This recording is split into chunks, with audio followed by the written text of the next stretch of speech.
Alright everyone, here's one for the Europeans. This has very little actually to do with the United States. You see, in the United States, we do not have to follow European law.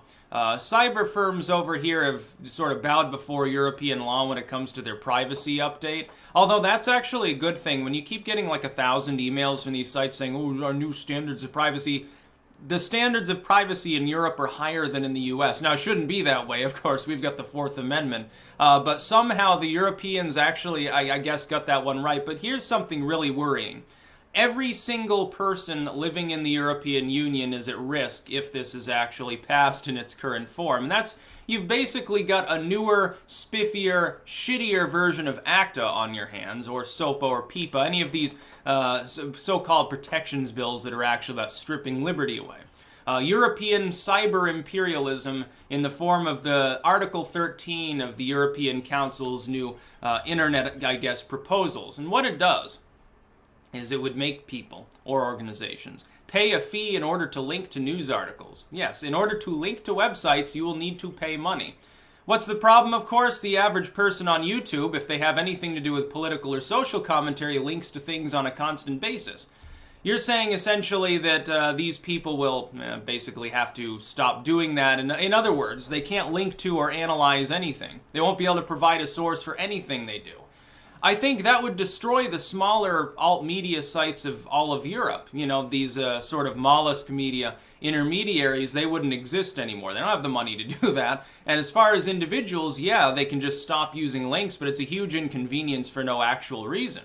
Now again, this wouldn't affect like me. I can link to European news sites all I want. Europe can't charge me money. Your laws do not affect an American. But your laws do affect some hundreds of millions of European internet users, including a shit ton of my fans. Look, half my audience is living in Europe.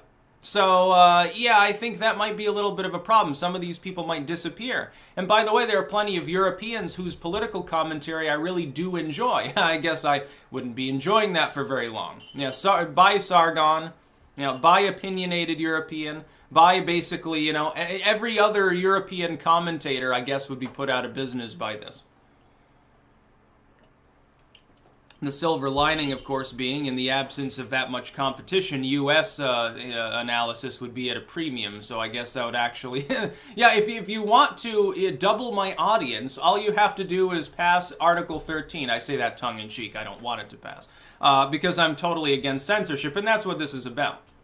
What are they presenting it as? Ooh, it's good for business. It's good for internet sites. It's good for making journalism and making sure fake news doesn't happen or something. It's bullshit. Yeah. It's like, oh, you need $1,000 to engage in the activities of the press this month, or something. You can buy your journalistic subscription, or whatever crazy shit Europe dreams up next. This is just more evidence of how bad the European Union really is. They're trying to solve problems in the European sense. And this was like an old stereotype about Europe, like from the revolutionary period. People over here, like, we're salt of the earth, hardworking people. They're always dicking around with their weights and measures and their taxes and their legalistic bullshit, regulatory bureaucracy and magistrates and all this bullshit. And that was sort of the way it was presented, and it's kind of true now, I guess, too. The European Union doesn't have any legitimate problems that it can tackle without tearing apart its own fabric, like, the migrant crisis or something that it can't do anything about, because the only solution to it would be very unpopular with, European liberals. So they focus on minutia. They focus on stupid shit that's not even a problem. Oh, there's a problem with people linking to news articles. Why? Who knows? I don't understand it. What problem does this or anything else that you've proposed recently solve? The European Union, it's like Nigel Farage, prior to Brexit, he's like, well, most of our laws at this point, they don't even come from Westminster, they come from Brussels. And, at the time, the BBC was like, oh, that's absolutely wrong, Mr. Farage. He said like, what was it? He said like 70% or something, and they called it wrong, and it was actually like 65 or so. So he was fundamentally right, but they were nitpicking because, they can't call him straight out wrong. By the way, coffee is better than tea, unless it's chamomile tea. People in the UK typically drink that hideous black or orange cut pico or whatever the fuck it's called, English breakfast tea, which tastes like water that, you know, a tea leaf walked through once. It's really funny. No wonder you've got weird politicians. You need to give them some Red Bulls or something. You know, do like the Austrians do. There's a reason why they're more peppy, I guess. This is so dumb. But yeah, I'm coining a new term, European Cyberimperialism, the attempt by the European Union to rule the internet despite the fact that most significant internet sites are US firms or somewhere in East Asia. And I'll tell you what, the big problem with this, the big reason I care for my own pragmatic purposes, beyond, you know, not wanting to see European commentators screwed over in the ass, is really, there's a precedent for the European Union passing these and then trying to foist it off on foreign users in literally a very imperialistic sense, through coercion. Basically, hey, YouTube, hey, Amazon, Facebook, whatever. We've passed Article 13. We want you to also make US users pay us a fee in order to link to European news sites. Otherwise, we will block your service. That puts them between a cock and a hard place. They don't want to lose the audience of, you know, 1 billion people, but at the same time, legally speaking, it would be a really difficult for them to implement without the US legal system coming down on them. So what do we do, would say Facebook, Twitter, YouTube, Amazon, and all of these sites?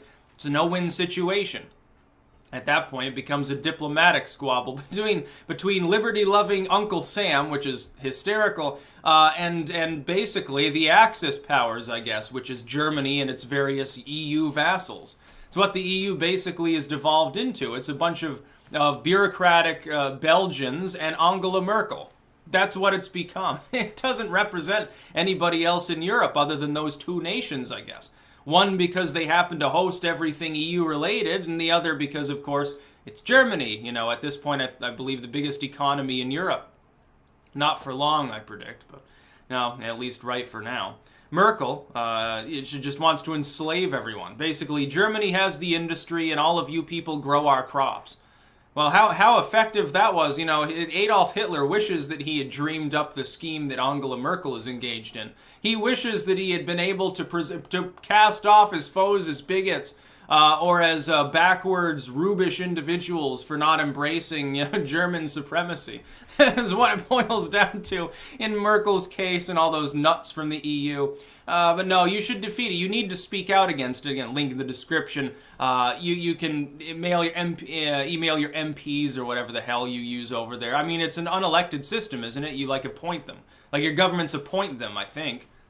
I'm not sure. You know, there's less and less representation. You're basically a Weimar at this point.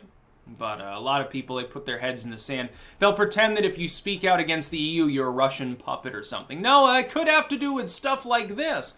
If this were being proposed in Russia, all of these countries would be cracking down on saying, oh, you're attacking the press, Putin is a tyrant, oligarchs and stuff like that, KGB, commie. That's what they would be saying. So, you know, there should be more outcry about this for your governments doing the same thing. Of course, in some European nations, you can't even speak out against it. In some European nations, you'd probably get carted off to prison if you called Angela Merkel what she really is. That's about all. Peace out.